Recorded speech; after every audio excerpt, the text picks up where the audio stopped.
Hello, ladies and gentlemen, and welcome back to Buffalo Sports Insider, the best sports talk show on this side of the Mississippi. I will be your host today, Kevin McDermott. I am here joined by Jack Hyde and Mr. John Lascala. Gentlemen, thank you for joining the show today. Thank you very much. Well, with that on our list, ladies and gentlemen, it's still March, so you know the tournament is still going. We've had a hectic week of games. Round of 64, round of 32, but we're going to go step by step so we get all the action in one spot. Starting here, number 12, McNeese beats number 5, Clemson, in one of the biggest upsets in this year's tournament. John, what can you give a little context about that game? That was the first real tournament upset that we've seen so far. We got a 5-12 upset, which there's usually a lot of. Am I muted still?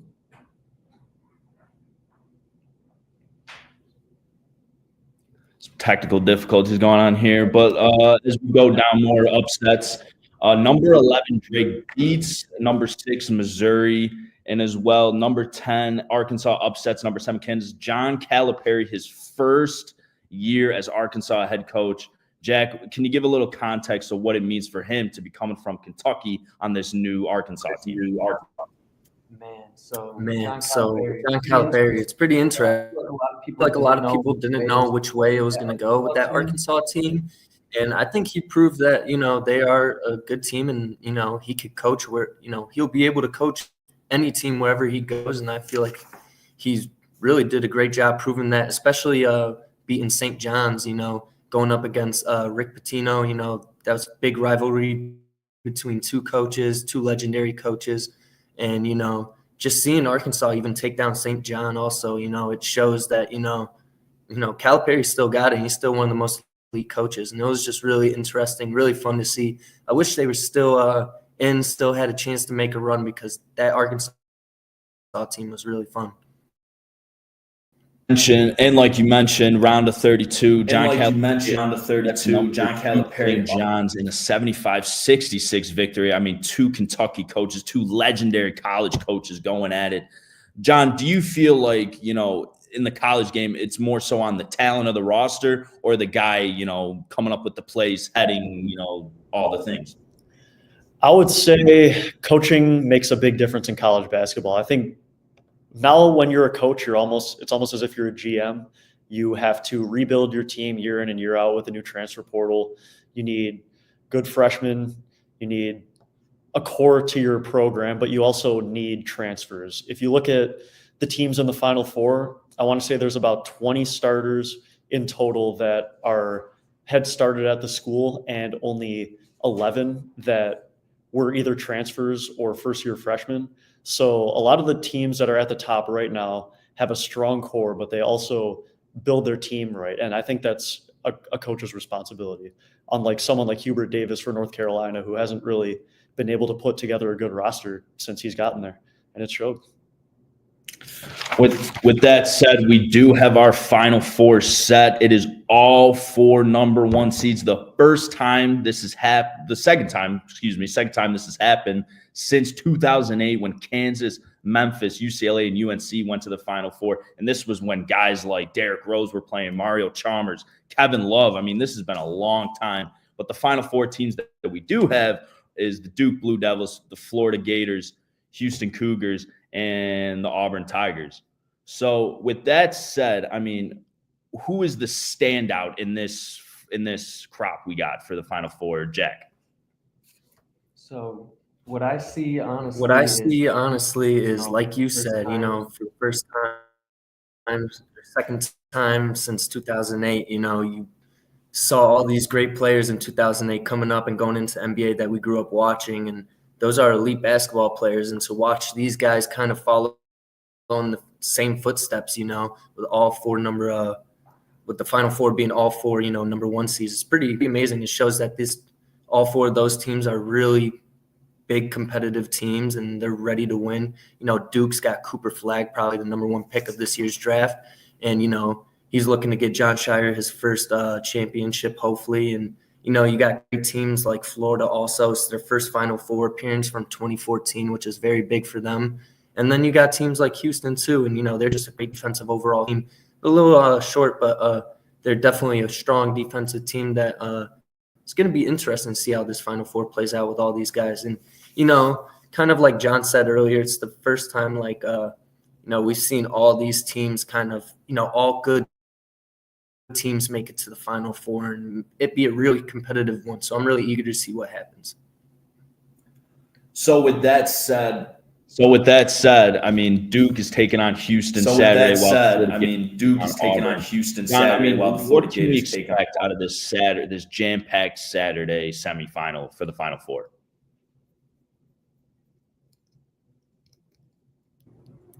I expect a really good game between Auburn and Florida. That's basically the SEC championship. Those are the two best teams in the SEC. They've been the two best probably since, I'd say, the beginning of February. Anyone who has been following this year would probably know that in the SEC, it really has led up to just these two teams. And I think we kind of deserve this matchup.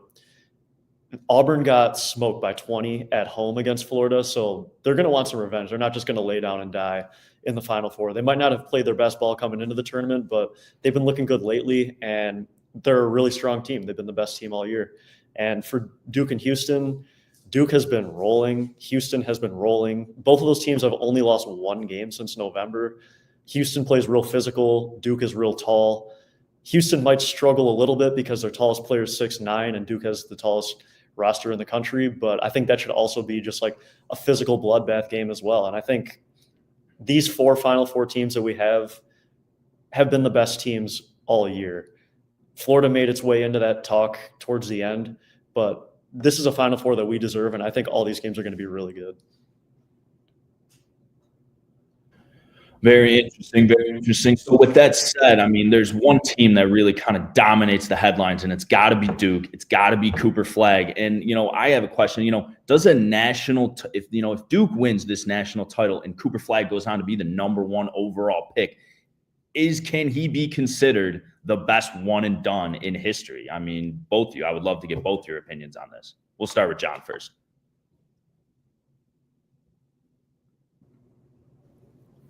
I'm going to have to say I really think he would.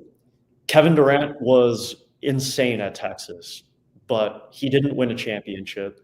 Anthony Davis did win a championship with Kentucky, but he hasn't shown what Flagg has shown. Flagg has shown he is a national finalist for Player of the Year and Defensive Player of the Year. He's 6'9", he can score at all three levels, he can shoot the three.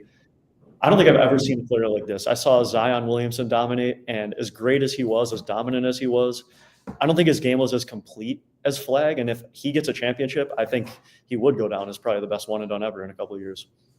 Jack, final comments on whether Cooper Flagg could be the best one and done in history.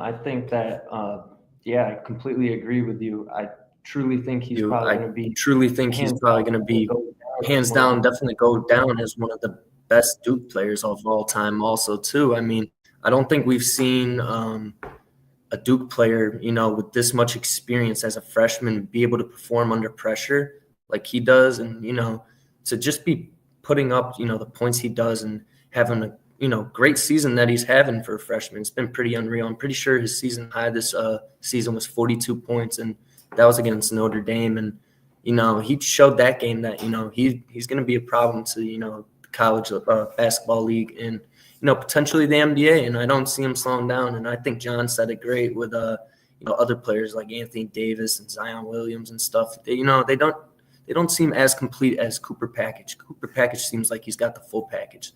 So it's just really neat. And, that's really all I got to say. Well, that is all the time we have for this segment of college basketball. Up next, we have Pacific. So stay tuned, and we'll be right back. How was school today? It was good. Did you play volleyball? Yes. How's your serve coming? I think we'll work on it this weekend. Amy's slumber party is this weekend. Is your homework done? No. That was the deal we made. If you do.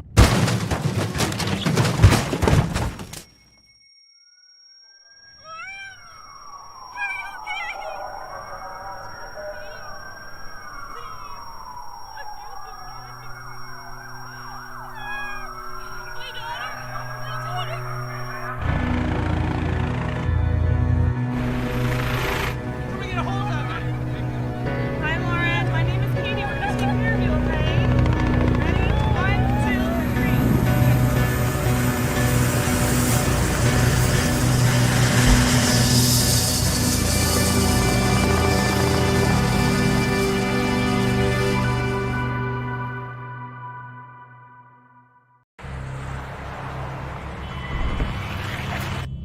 Very right. You wouldn't do that. So why do you do this? Distracted driving kills an average of 9 people and injures over 1,000 every day in America. Put down your phone. Lives depend on it. Don't drive intoxicated. Don't drive intoxicated. A sobering message from AAA. Hello, ladies and gentlemen. Welcome back to Buffalo Sports Insider. We are here with Ali Wilson and Makai Russ, talk NBA basketball. Gentlemen, welcome. Just going around the league, playoffs are right around the corner this April. Things are heating up within the association. Just some quick things to run over. Bulls win last night against the Raptors, so they clinch a spot in the NBA play-in. Nuggets versus Timberwolves last night. Absolutely insane ending. Nikola Jokic with a 61-point triple-double in double overtime. I mean, you can't make this stuff up. With that said, around the NBA, headlines have been dominated by the Pistons-Timberwolves scuffle that happened a couple days ago. Makai, can you give a little context in what was going on and how tensions boiled over in that game? Yeah, so Dante DiVincenzo, he was kind of getting bullied all game, and he was just, he had enough, and he ended up pushing one of the players, and then it spread into the stands, and it got super physical. Suspensions were given to Stewart for 2 games. Stewart's been known to be a high intensity player. They gave Dante, Ron Holland, and Naz Reid, and Marcus Sasser 1-game suspensions as well. Very interesting stuff. Very interesting stuff, I should say. Well, let's get into the MVP race. Shai Gilgeous-Alexander headlining the Kia MVP race, but Nikola Jokic not too far behind. Shai Gilgeous-Alexander averaging 36 points per game right now. And, Nikola Jokic not too far behind, averaging almost a triple-double. Ali, how do you think NBA voters will feel by the time when, the award season comes around? I feel that with Shai Gilgeous-Alexander, players like Nikola Jokic, they are dominant in the NBA game today. They showed it with the 36 points per game, the almost averaging triple doubles. We've seen with Shai, he is being very consistent this season. His aura has been a little bit too much. We've seen with his players, his teammates, his fans. He's just been very consistent. He had a stretch of 15 games, and in 3 of those games, he had over 50 points, which is insane and hasn't been heard of in so long. We've seen players like LeBron and Jason Tatum go crazy this season. LeBron, the 40-year-old, who might be the oldest MVP candidate we've seen ever. Like, this is crazy. The NBA is taking a turn. The international players they're going crazy. It's just, I feel like, but in my opinion, Shai this season has been going off even without players being injured around him. He's still been dominant. And to get into the number 1 seed in their division, it just speaks a lot and volume for what he's doing for that team. Moving on to some other news within the NBA. Memphis Grizzlies fired their head coach, Taylor Jenkins, after 6 seasons, which is, out of left field, if you ask me. They are 6th in the West currently. Makai, what could this mean for the Memphis Grizzlies going forward? You know, a very promising team with Ja Morant, Jaren Jackson Jr. I mean, what could, you know, the playoffs look like for them going in without the coach of pretty much the last 5-6 seasons? Yeah, I mean, I think this was a complete misstep by the Memphis Grizzlies organization. I think it's way too late into the NBA season to be firing your head coach of 6 years, who's, you know, he's had some impressive postseason runs, and at this point in the season, we're like single digit games away from the postseason. I just don't think this was the right move. Hopefully, their interim head coach, he coached the France team during the Olympics, so he has some, you know, he has some head coaching experience. So hopefully he can, you know, get these guys together and hopefully have a competitive postseason run.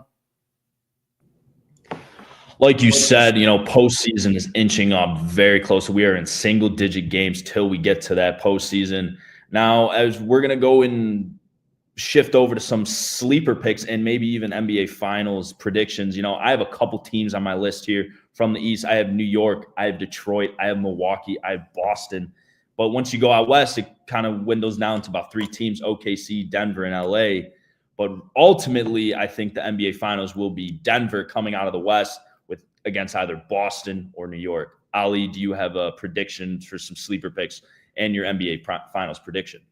Well, for that division, I feel that the Lakers, it all depends on that series. If they go against Denver in the playoffs, if they beat Denver, I feel like they can make a very strong case. Very strong case for NBA Final Championships this year. LeBron, if he stays healthy. Luka's been very dominant. A. Reeves, he's been getting it done. And yeah, the big 3, they got rid of AD because they needed change, and you know, they're getting it done. And Makai, back to you for your predictions and sleeper picks for this NBA. I think In the East, I think in the East, the Celtics are going to sweep. Or, you know, not many games or not many series are going to go past 5 games for the Celtics. I think they're dominating the East. In the West, I really think it's anyone's game.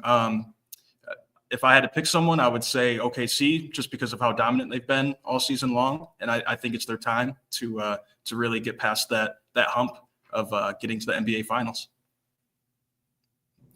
All right, folks, with that said, that is all the time we have for this week's NBA segment. Thank you, Ali Wilson and Makai Russ, for joining me. We will be right back with some Bills content, so stay tuned, folks.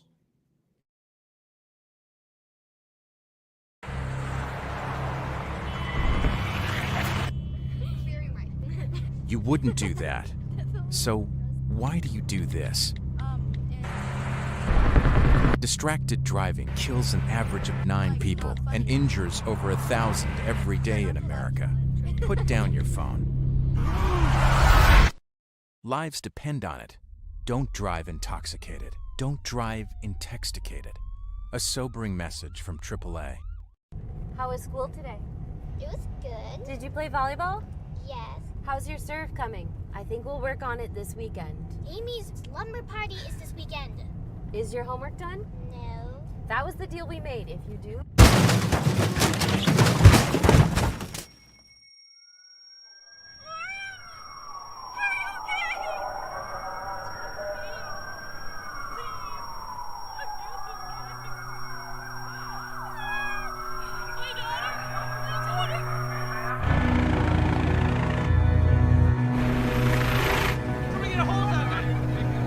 Hi, Lauren. My name is Katie. We're going to take care of you, okay? Ready? 1, 2, 3.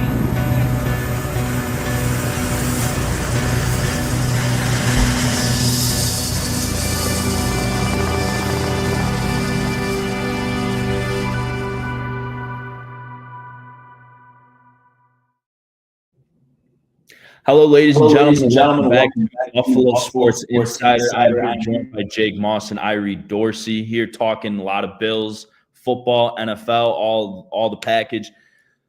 Headlines for the Bills that's worth talking about today. McDermott advocating for the tush-push ban at the annual meeting. Jake, can you give a little more context about what he wants with this proposal? Yeah, he said he wants to get ahead of the issue that may be arising with the way the players ran, and not necessarily banning it, but getting ahead of the issue it may cause down the road. Football is inherently a dangerous sport, so it makes sense that they're trying to take away some of the things for player safety.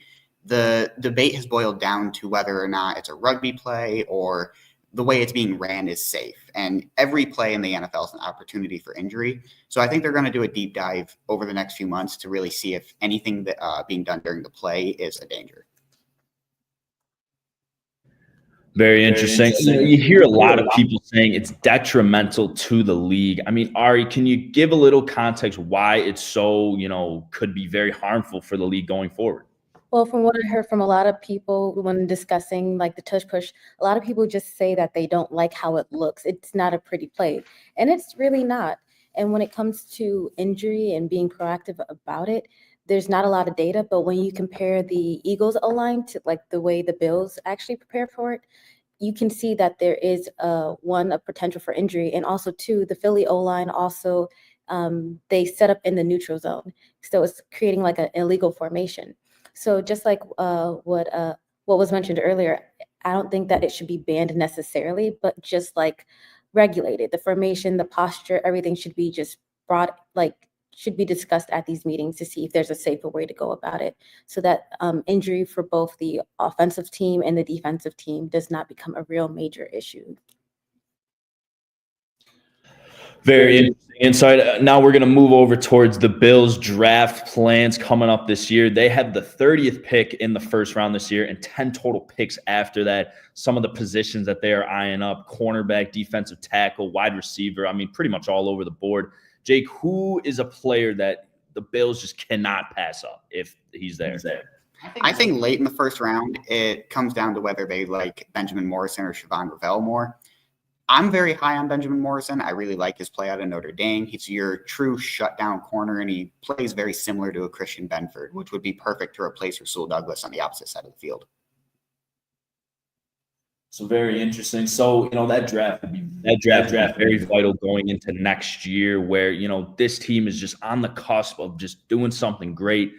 Iris, what will it take for this team to finally get over the hump, beat Kansas City, and finally get to the big game? Well, the issue with the Bills right now is their defense. They don't have a strong defense, and teams are able to walk all over them. As we saw with the Super Bowl, defense really comes into the clutch defense is really, really vital in order to win a game. So for right now, later on in the draft, Bills should be looking at players like TJ Sanders. They should be looking at players like JJ Pegues over at Ole Miss. And so really looking at players that can make their defense really, really strong in order to stop and put pressure on quarterbacks like Mahomes and also Lamar Jackson.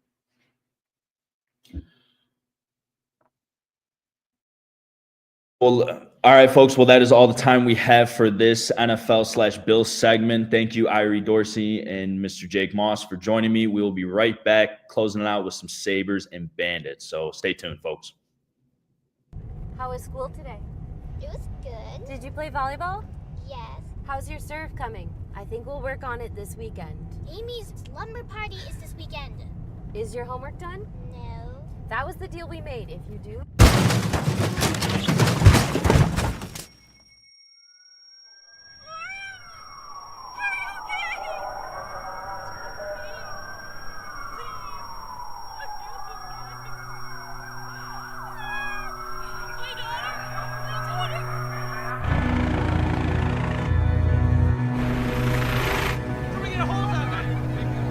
Hi, Lauren. My name is Katie. We're gonna take care of you, okay?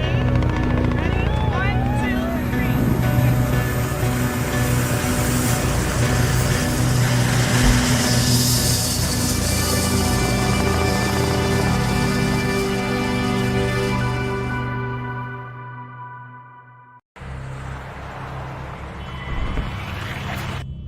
Very right. You wouldn't do that. So why do you do this? Distracted driving kills an average of 9 people and injures over 1,000 every day in America. Put down your phone. Lives depend on it. Don't drive intoxicated. Don't drive intoxicated. A sobering message from AAA. Hello, ladies and gentlemen. Welcome back to Buffalo Sports Insider for our final segment of the day. Sabres and Bandits can't get more Buffalo than these two teams. We'll start on the hockey side of things. Sabres beating Ottawa 5-2 in a very, energetic win. Cal, can you give a little context of how the boys got it done in Ottawa? Yeah, it seems the Sabres always turn it up when they are pretty much eliminated. Playoffs, right? Unfortunately, that is the case. James Reimer has stepped up huge down the stretch here. Again, starting goaltender Ukko-Pekka Luukkonen has struggled mightily this season. So having a backup, a veteran like James Reimer, has really let this team settle down and trust their offense and know they have a rock back there to stop the breakaways back the other way. The goals were from Alex Tuch, Rasmus Dahlin, Tage Thompson, Peyton Krebs, and Ryan McLeod had the empty netter. And again, facing a guy like Dylan Cousins, who was here earlier in the season and they made the trade, Cousins made the main turnover and gave it right to Peyton Krebs for that goal. So good to see the Sabres one-up them, and Cousins actually did celebrate on the Tuch goal a little bit, caught there. So a kind of emotional moment where he kind of forgets what team he's on. Funny to see there. But yeah, big win for the Sabres, and hopefully they could end the season strong. So going into that, we are completely eliminated from NHL playoff contention. So going into this, what is our approach going into this offseason? Do we target do we go for the youth? Do we go through the draft, or do we go through free agency and find veterans? I mean, what is, the path we should take that will maximize us into a championship? Thomas, what do you think about that? I mean, I really think that it's time to stop leaning on the prospects heavily. These are young kids, 18, 19, 20 to 22-year-old players. You have to start relying on the veterans. Players like Dahlin and Tuch and Thompson have carried this team this season. We need a little bit more of that. We need that veteran presence. I think we need to get a defenseman that can shoot the puck. He really needs to be an offensive guy, but he also needs to be able to sit back and play defense. We just need a better version of basically Henri Jokiharju, what he was for this team. We need a very much so improved version as a veteran for him. And then on top of that, I think we also really desperately need a second-line center. I've been saying it all season. I think that's the biggest need for the Sabres going into the offseason. That and the right shot defense is the two biggest things here. I think you need to get a little bit more consistent in net, but I think that comes in due time with Luukkonen and Levi. Leave them as it is. Go out and target those other things, and we'll be back. Moving into the lacrosse side of things, the Bandits lost 13-12 to the Vancouver Warriors, and that's part of a 2-game losing streak. Already locked into the NLL playoffs. Cal, this is a team that's very successful in their sport. I mean, back-to-back champions, could go for a three-peat. What will it take to bring another championship parade down Delaware Avenue this summer? Yeah, I think the Bandits really just have to trust their veteran players. This is a team that expects to win. They know how to win, and they have a sellout crowd pretty much every home game, right? You don't see that across the NLL. The NLL promotes themselves as the next big league. Hopefully they can continue to grow, but again, half the teams in the league struggle to sell seats. The Bandits being one of the teams that sell out an NHL-sized arena, right? So they know they're going to have the support of the fans. The Bandits truly just have to stick to their game, right? They are the best team in the league, and it's not even close, to be honest. So, once in a while, the game of lacrosse, it's tough to make safe. So the Bandits can slip up again, a 2-game losing streak, pretty rare for this team, but I fully expect this Bandits team to make a deep playoff run and to three-peat in the championship. So, once in a while. Well, that unfortunately is all the time we have on today's episode of Buffalo Sports Insider. Check us out on our website, buffalosportsinsider.com, and all social medias at BSI. Gentlemen, thank you for joining me, and we will be here next week. So stay tuned, folks.